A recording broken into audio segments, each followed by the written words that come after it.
Okay, let me get off of Bitcoin and get onto the right charts. Alright, so I am not a financial advisor. This is not financial advice. Um, but here I got the S&P pulled up. Um, so I'm predicting that we're going to see a 5% drop in both the S&P and the Nasdaq. At least a 5% drop, and I have reasons to say that. Um, so right now, I just did a video on Bitcoin. It's going to 110K. I did that as a live stream, so you can go ahead and watch that if you want, to see why I think so.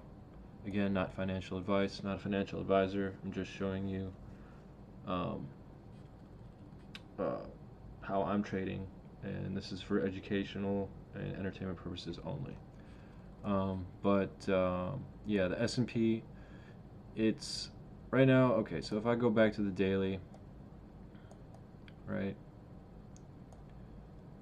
um, you can see that we've crossed above this this red line. So that is a bullish sign, right? So I'm not saying that we're going to drop below that 5% mark, but I think that we're going to go drop 5%, perhaps go back up again.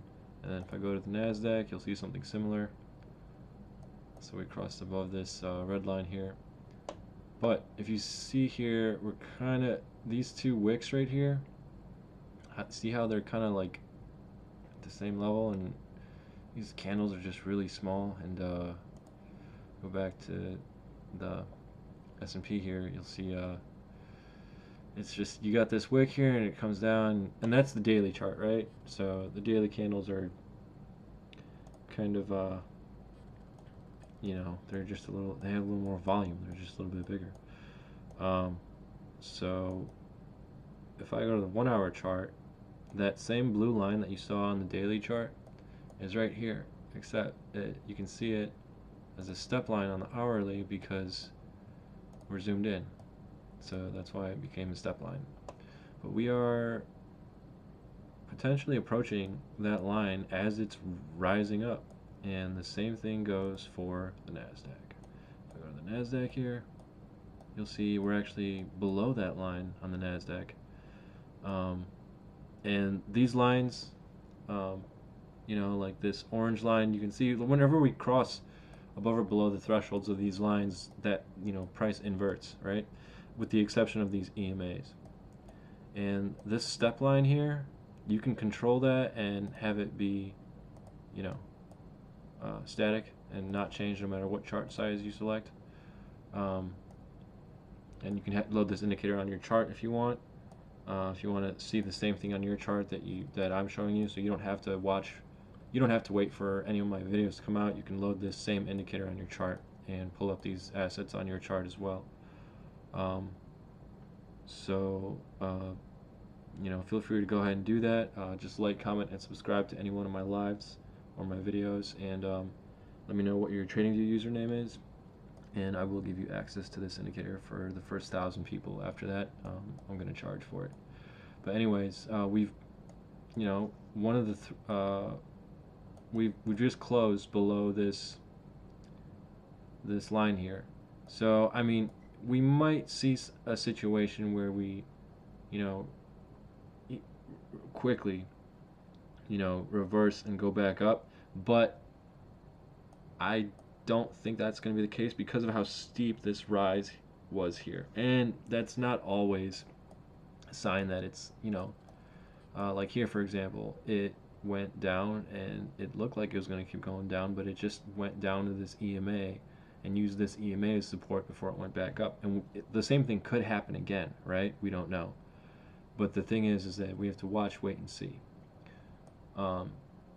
So right now this is the hourly chart, but I always want to start as a point of reference before I really drill down into whether or not I want to take a trade. Before I drill down at any smaller time frame, I'm always keeping my eye on the daily for my entry And then for my exit, I'm looking at the smaller time frames. So if you were going to short the Nasdaq or the S&P, these are the charts you would want to look at, and this is how you'd want to go about it, right? I'm not telling you what to do, but for and I'm not giving you financial advice, just telling you how I would do it, basically. So just to give you an idea of why I think the S&P and the Nasdaq are going to drop that 5% each, roughly. So yeah, okay, so the first point is that we're crossing below this step line right here, this blue one. That's the first thing. And the second thing,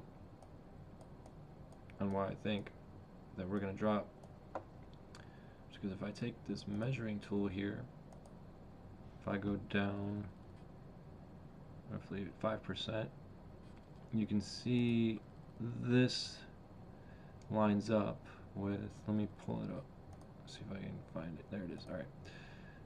This block right here is where people placed their stops when they made an entry going long here on this wave, right? So they made an entry, a route here, price went up, but they placed their stops here. So, So once price goes below that zone, they get stopped out, and they no longer they're no longer in their position. Some people will place their stops higher, but I'm just saying a lot of people likely place their stops here. So that's how I know price is going to gravitate towards that zone, especially since it crossed below this this blue line. And same thing you'll see on the S&P. If I go to the S&P now, if I go from here, roughly about 5% down, a little more than 5%, you can see it matches up with this liquidation block right here, right? And not only that, this liquidation block lines up with this purple line. And that's the next step line. That's the daily, I think. Is it? Let me just double check. No, that's not the daily. Is that the weekly? Let me check real quick. Okay, hold on. Let me turn off line 5.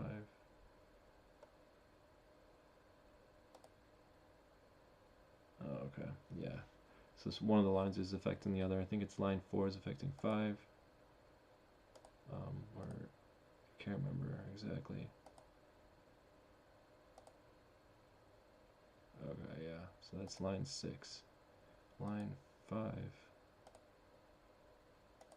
is the yeah, that's the red one. Okay. But these are the settings that I have set up right now. So if you want to copy these settings on the indicator, you can go ahead and do that.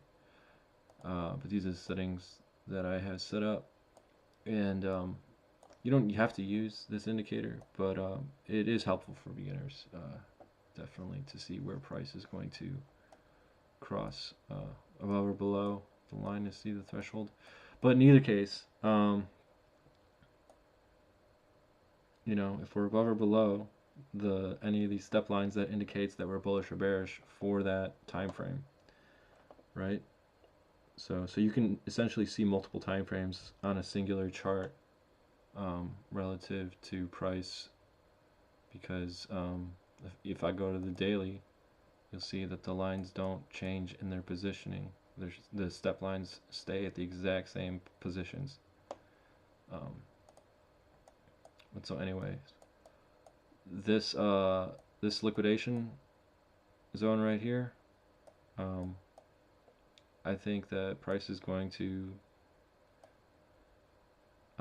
basically go down there and then probably go back up, because I think we're at the top of a channel, I'm pretty sure. If I draw a trend line right there, if I clone it, it's probably gonna match up. Yeah. So there's one. I'll clone it again. And I guess that's one right there. I guess we'll clone it one more time. Put it right there. What I'm doing is I took this initial trend line because of these three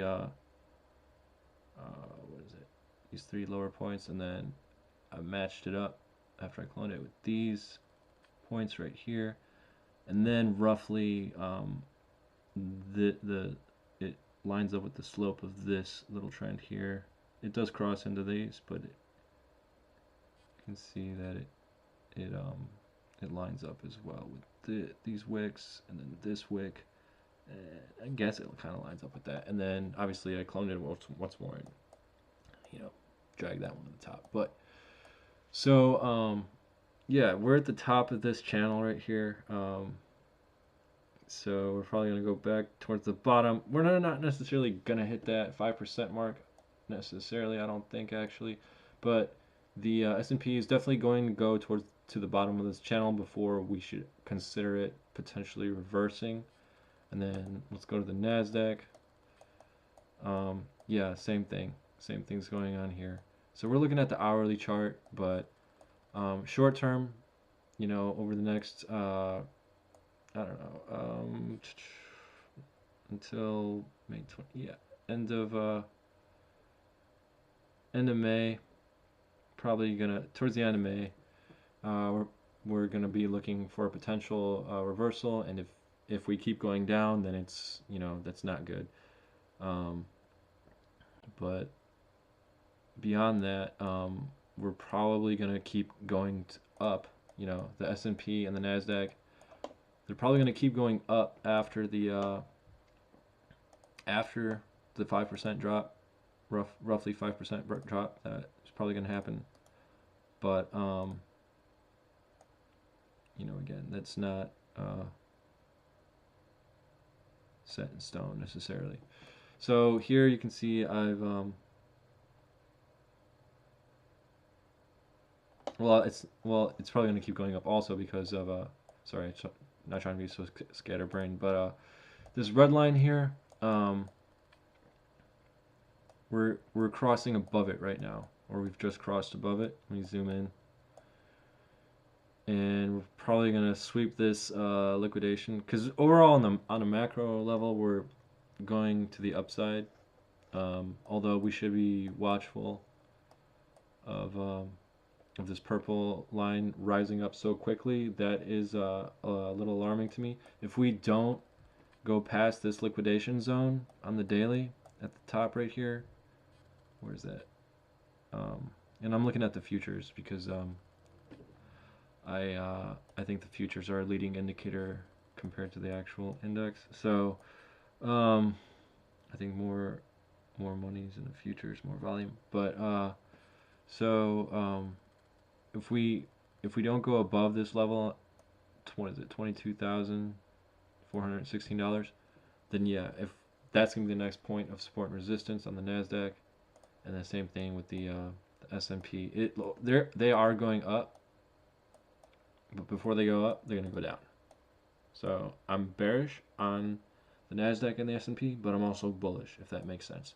And the S&P is going to go to this level right here, 6,164, and that's for the futures chart again. So yeah, we're just going to stay within this channel until we break out. I mean, there's a chance we could break out of this channel on both charts to the downside, but that's the thing. We just have to wait, see, and find out what's going to happen. If we do break below these channels, or below these purple lines here, then that should be of big concern. And we gotta watch how quickly these purple lines